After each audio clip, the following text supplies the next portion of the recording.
Bonjour à toutes et à tous, après quelques mois d'absence, Pêle-mêle est de retour pour creuser l'actualité des matériels de chantier. Au programme de cet épisode, nous reviendrons sur les 2 émissions de Web TV où la rédaction a invité des directeurs matériels à discuter des achats de 2025 et de la sécurité.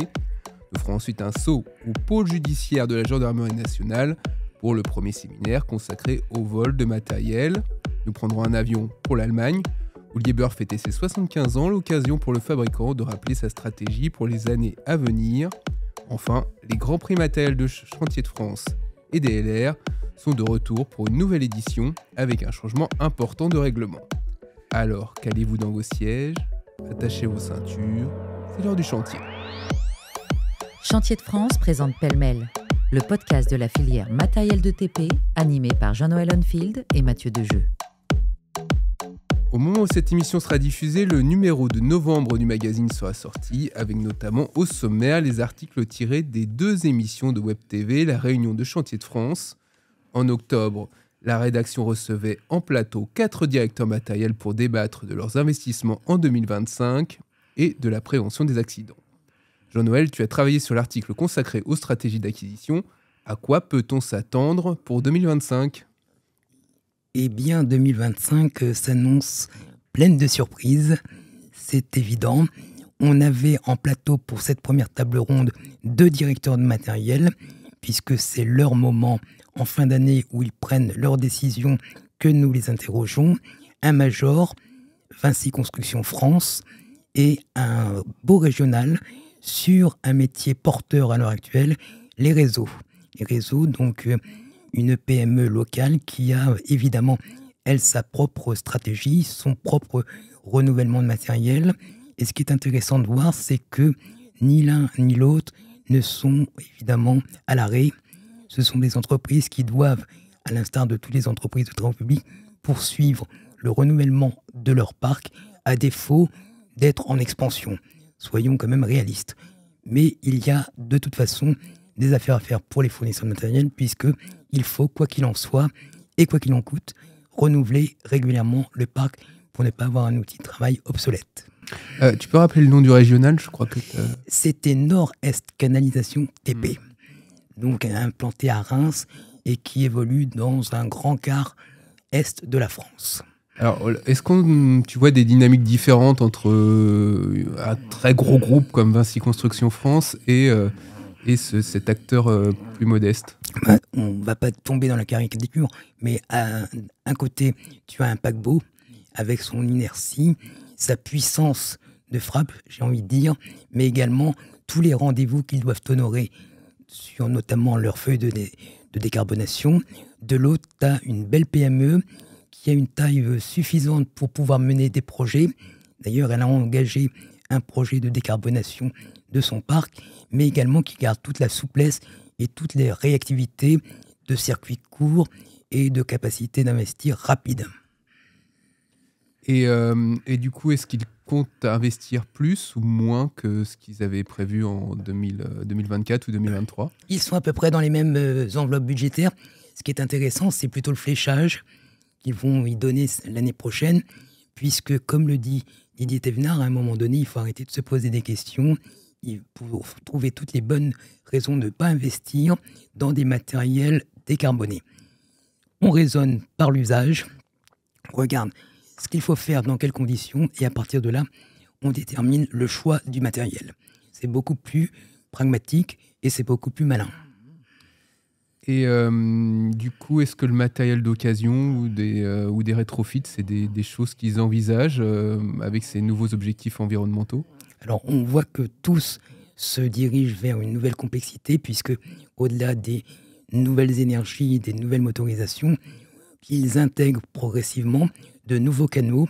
Le matériel d'occasion en fait partie, même si à l'heure actuelle, il est à la fois rare et cher, mais également le rétrofit, qui devient une réelle alternative pour certains. Alors là, il y a des écoles, des chapelles.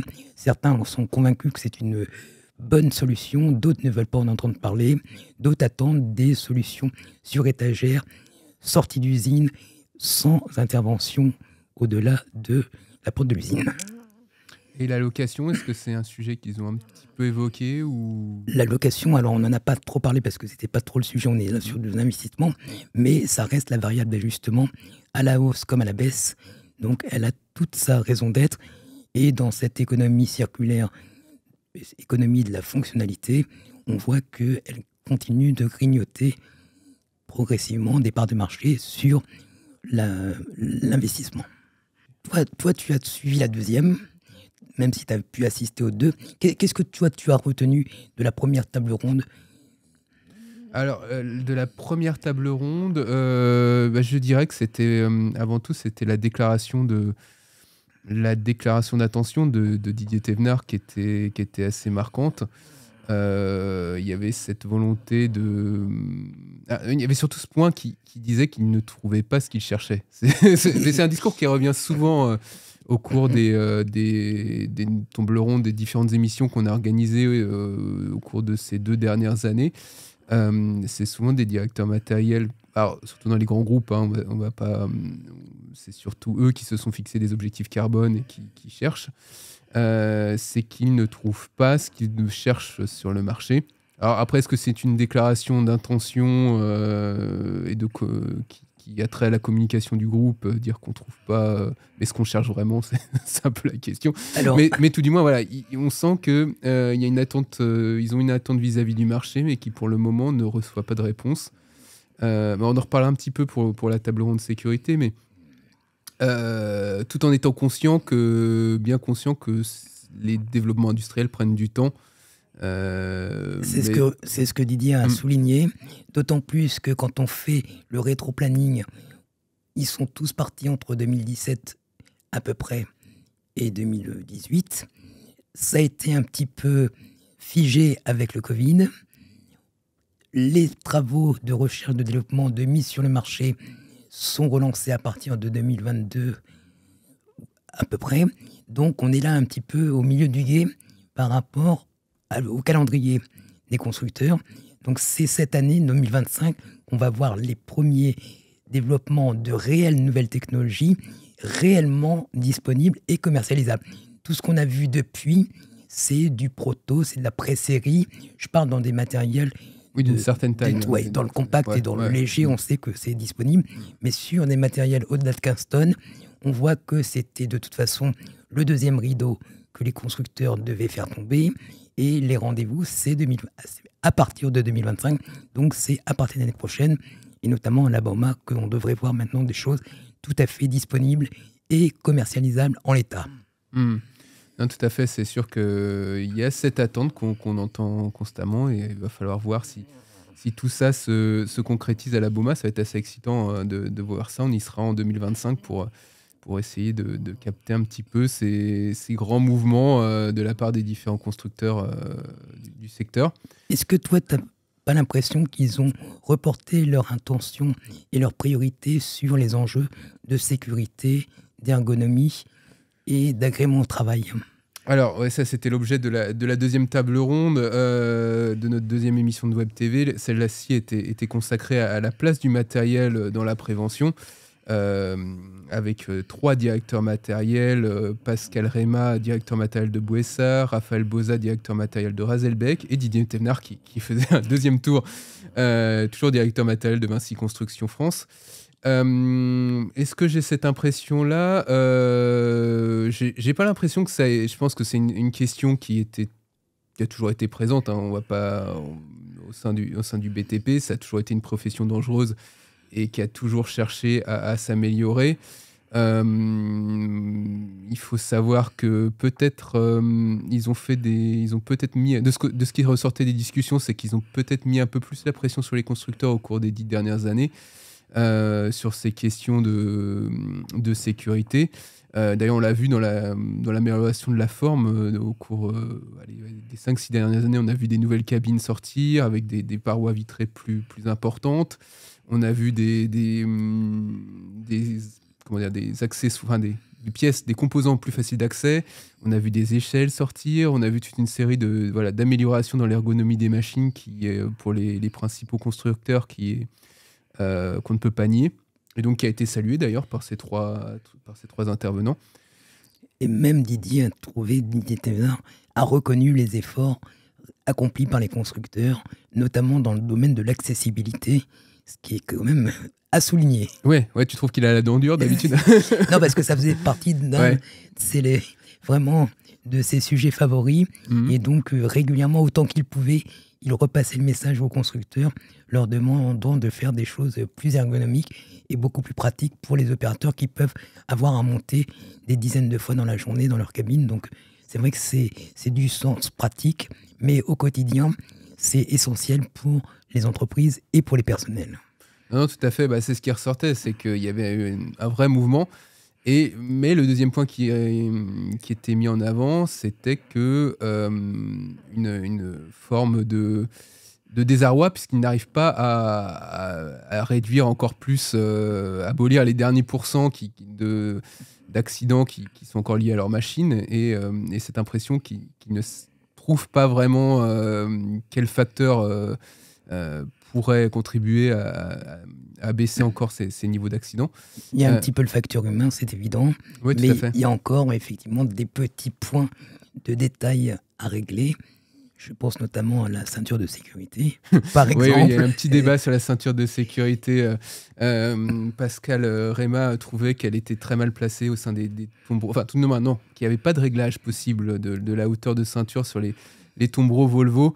Ce qui poussait certains opérateurs à ne pas la mettre parce qu'elle les blessait au niveau du cou, elle les irritait le cou. Donc il avait fait passer clairement le message que c'était pas possible pour une marque de ce standing de rester avec une ceinture qui n'était pas réglable. Voilà, donc il y a des petits points. Didier Thévenard parlait aussi des joysticks qui n'étaient pas forcément tout à fait réglés ou pas tout à fait aussi optimisés qu'il le souhaiterait. Ou trop sensibles. Voilà, c'était l'idée, qu'il n'y avait pas le blocage automatique. Avec un mouvement inadvertant, peut déclencher un mouvement d'une lame, d'un godet. Donc là, il demande des joysticks un petit peu plus sophistiqués qui ne pourraient répondre qu'à partir du moment où le joystick a compris que c'était bien une main qui agissait le joystick et que c'était pas un mouvement malencontreux. Ouais, tout à fait. Voilà, il y a quelques petits points d'amélioration. Il y a aussi eu un grand point sur la détection automatique.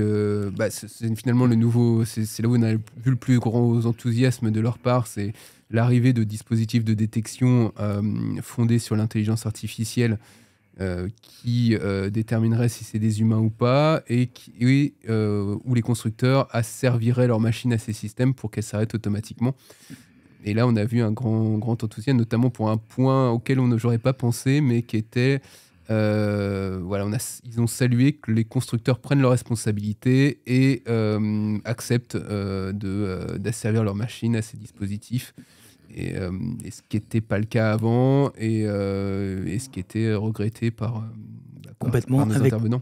Un dispositif qui est monté en usine, qui fait partie intégrante de la machine, et donc il n'y a pas de problème de responsabilité, c'est le constructeur qui monte la technologie, parce qu'on parle de technologie, notamment sur les anti-collisions, et il n'y a aucun souci après de responsabilité. La machine est conforme au règlement machine, puisque personne n'est intervenu dessus, et la technologie est éprouvée. Donc là, effectivement, c'est une avancée intéressante dans le domaine de la sécurité sur le chantier. Et puis, il y avait le dernier... mais tout du moins, avec cette nuance qu'il reste persuadé que l'opérateur reste central dans ses politiques de prévention et que ce n'est pas à la technologie de pallier un manque de formation au sein de leurs équipes. Complètement. Voilà. Et justement, ça mettait en évidence, ça trouvait un écho au sein de... J'étais au Salon Expo Protection début novembre. L'organisme de prévention du BTP, l'OPP-BTP, et l'Agence nationale pour l'amélioration des conditions de travail présentaient un rapport consacré à l'amélioration des conditions de travail et de santé des intérimaires du BTP. Et donc ce rapport très intéressant, alors qui remonte un petit peu, enfin tout du moins l'étude sur laquelle il est fondé remonte à 2020, mais ce rapport met bien en évidence que les intérimaires subissent plus d'accidents que les autres employés du BTP. Et qu'il y a toute une série de facteurs qui mènent à ces accidents, notamment qu'ils sont sans doute, leurs compétences sont sans doute mal évaluées. Ils sont souvent, leur accueil sur les chantiers, leur intégration au sein des équipes n'est pas toujours idéale. Donc voilà, ils reçoivent aussi souvent les tâches les plus ardues et les plus compliquées. Donc ce rapport mettait bien en évidence qu'il y a encore des facteurs humains, il y a encore sans doute un travail à faire pour encore améliorer la compétence des compagnons sur les chantiers. Et il ne faut sans doute pas tout laisser à une technologie. Toujours responsabiliser les opérateurs, appuyer sur la formation.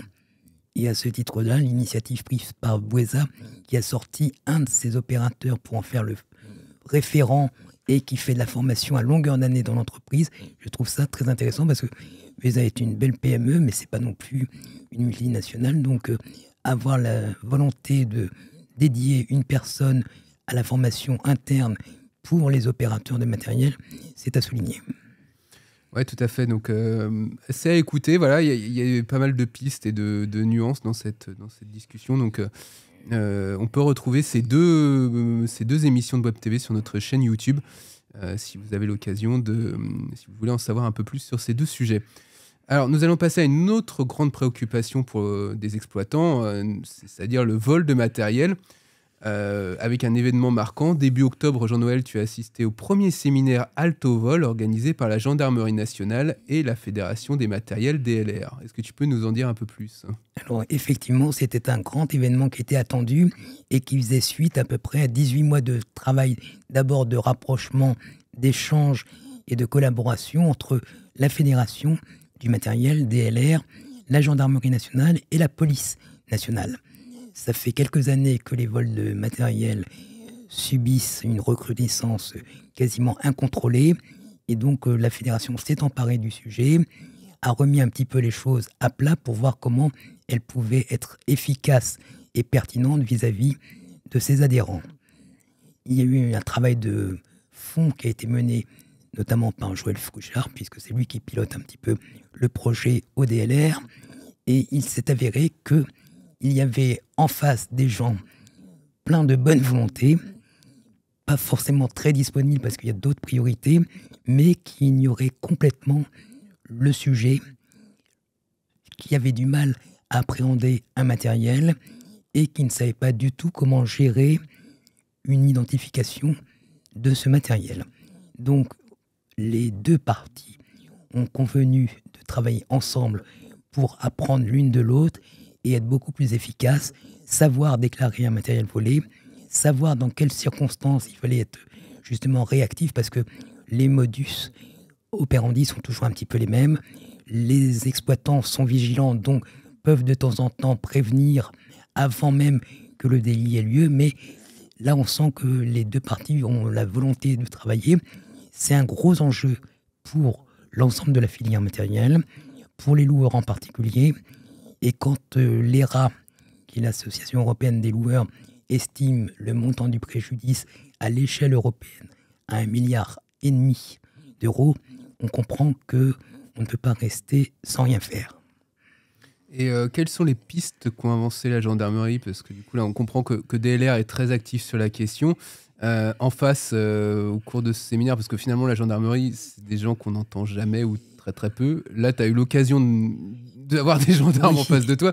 Qu'est-ce que tu as perçu, toi, de leur position ? Alors déjà, j'ai perçu beaucoup de bonne volonté et beaucoup de disponibilité. Ils sont à l'écoute des professionnels. Ils ont donc, parmi les grands acquis de ce rapprochement, les matériels vont être maintenant déclarés dans la base nationale des objets et des véhicules volés. Donc ça, c'est déjà une bonne chose. Encore faut-il qu'ils soient bien renseignés dans cette base, puisque forcément, si tu cherches quelque chose, il vaut mieux quand même que tu puisses le retrouver par rapport à des identifiants. Donc, les gendarmes vont apprendre à distinguer une mini-pelle d'une nacelle, une nacelle d'un plateau. Donc, ça a l'air tout bête, mais c'est déjà un grand pas. Quand on n'est pas initié, c'est déjà... Ils vont également apprendre à lire un numéro de série, puisque les matériels ne sont pas immatriculés en France. Leur seul élément de distinction, c'est le numéro de série. Le numéro de série qui n'est pas le numéro de parc qu'une entreprise peut donner à un matériel. Donc ils vont apprendre à faire ces différences-là. Et puis ils vont également apprendre à travailler aux côtés des professionnels pour être un petit peu plus réactifs quand il y a des cas avérés. Là, on est en train de travailler sur un vol qui est complètement invraisemblable. C'est l'entrepreneur qui se retrouve inculpé parce qu'il a à un moment donné décidé d'agir en attendant que les gendarmes puissent être sur place. Tu vois. Donc, il ne faut pas que ça dérive non plus. Et je pense qu'on va avoir très rapidement des effets bénéfiques et concrets de ce rapprochement-là avec des guides de bonnes pratiques que l'ensemble de la profession pourrait échanger. Pour conclure, est-ce que tu aurais des exemples des principales pratiques de vol ou d'arnaque autour des matériels pour que nos auditeurs puissent être plus vigilants sur ces points ? On n'est plus beaucoup sur le petit vol larcin d'opportunité.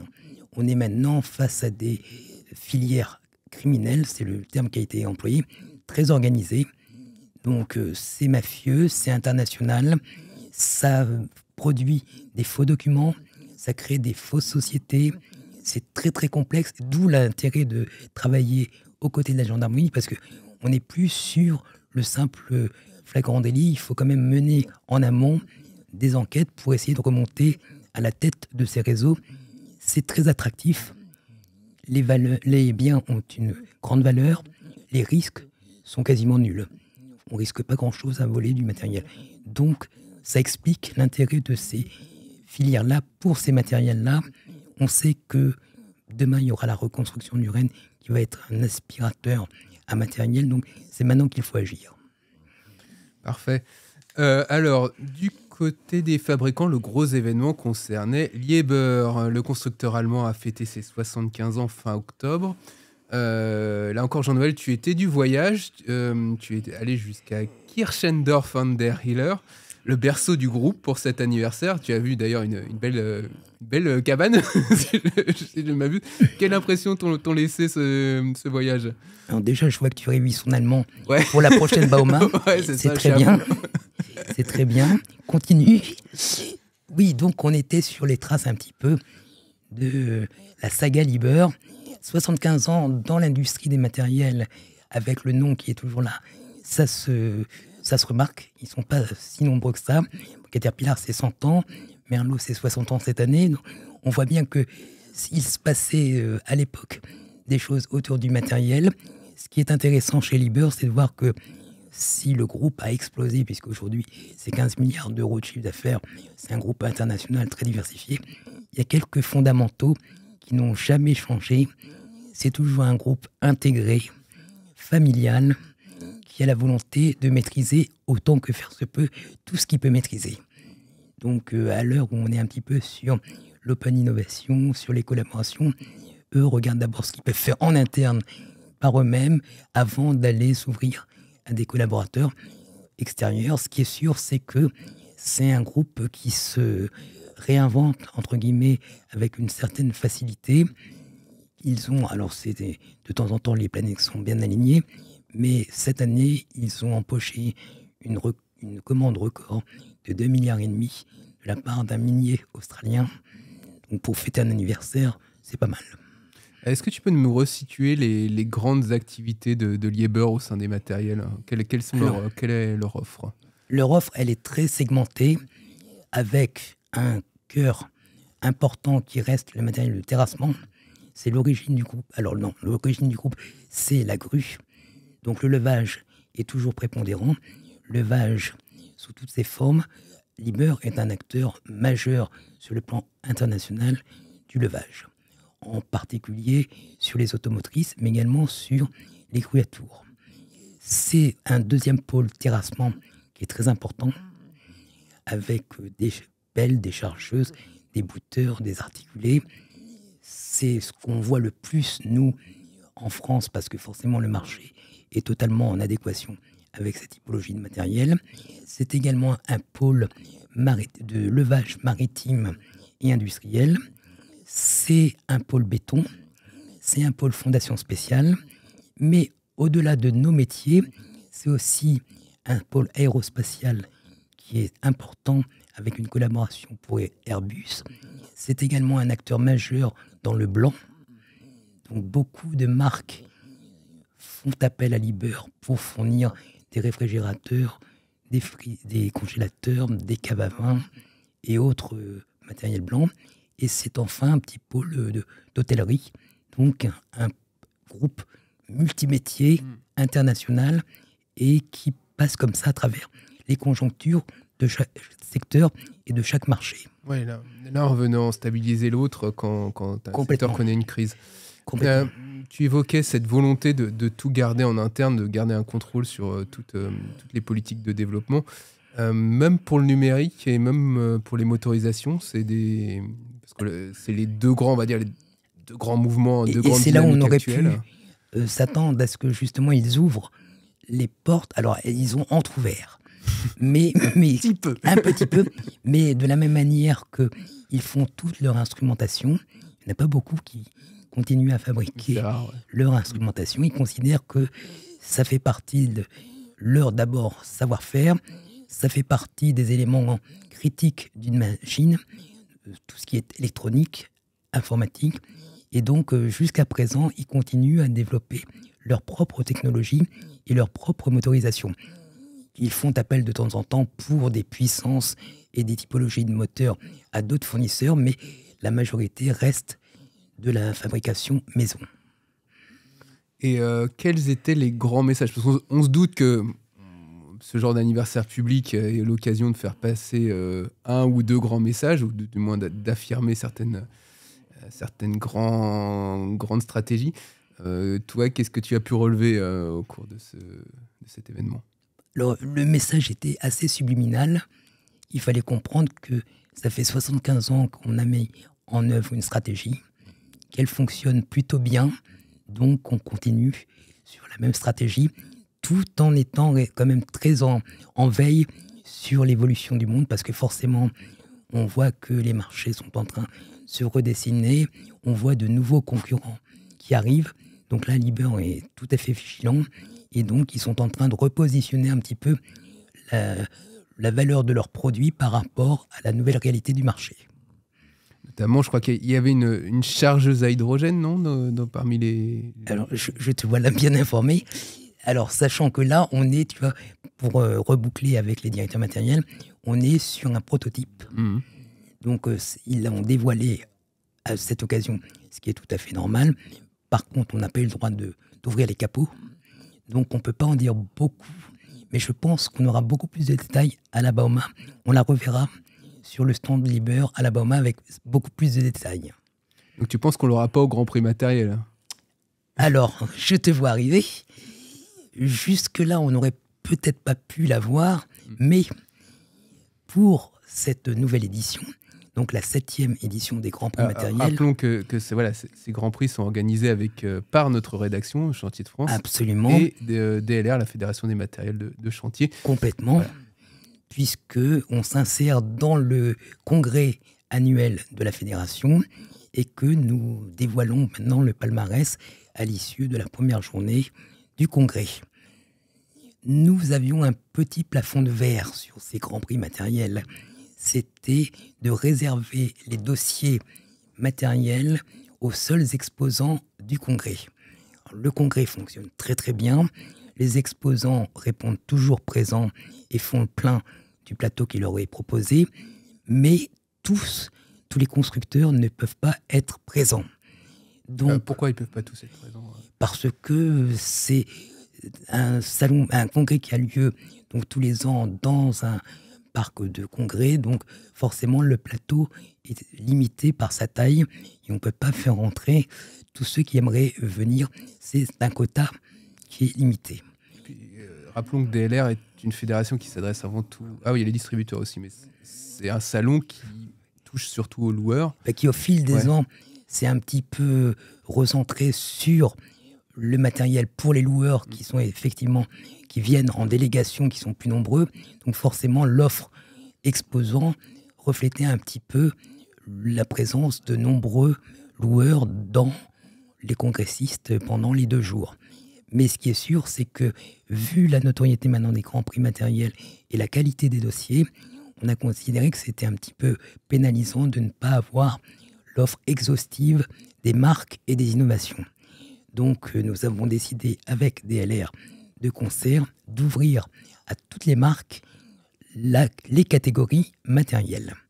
Les catégories matérielles, je les rappelle, d'abord gamme lourde, gamme légère, que nous avons cette année là aussi fait évoluer en la scindant en 2 types de matériel, là aussi pour être plus pertinent, puisqu'on avait beaucoup de dossiers dans la catégorie gamme légère. Donc maintenant, les exposants et les non-exposants auront la possibilité de concourir dans la catégorie terrassement, compactage ou élévation, manutention et levage. Ce sera beaucoup plus pertinent. On a évidemment la catégorie petit équipement et outillage de chantier, la catégorie service et bien sûr la personnalité de l'année. Tout ça élaboré à l'issue de la rencontre du jury. Donc le jury qui réunit des directeurs de matériel, ceux qui achètent, utilisent et exploitent le matériel. Donc des professionnels tout à fait habilités à évaluer ces innovations.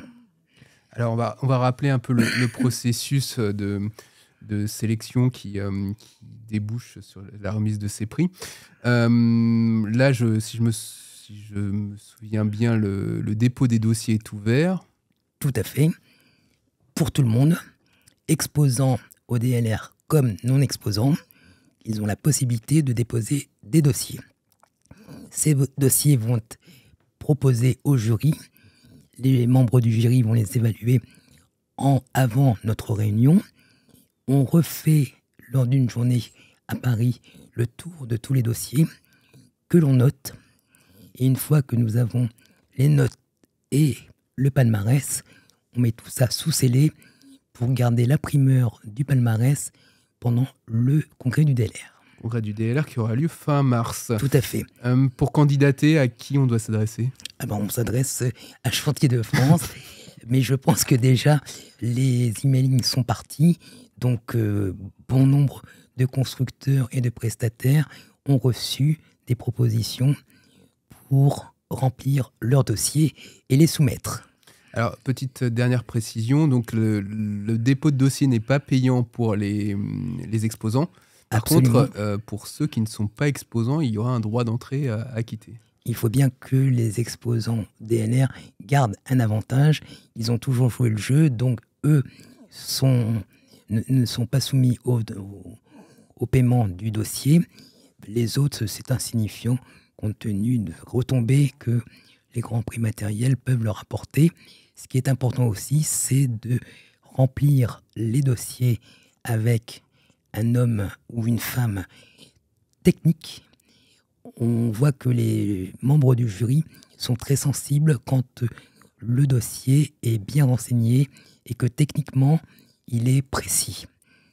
Les personnes qui s'occupent de la communication ont toutes leurs raisons d'être et leur importance, mais il vaut mieux laisser parler les techniciens puisque on est quand même dans une communauté technique et le langage technique est à peu près commun à tout le monde.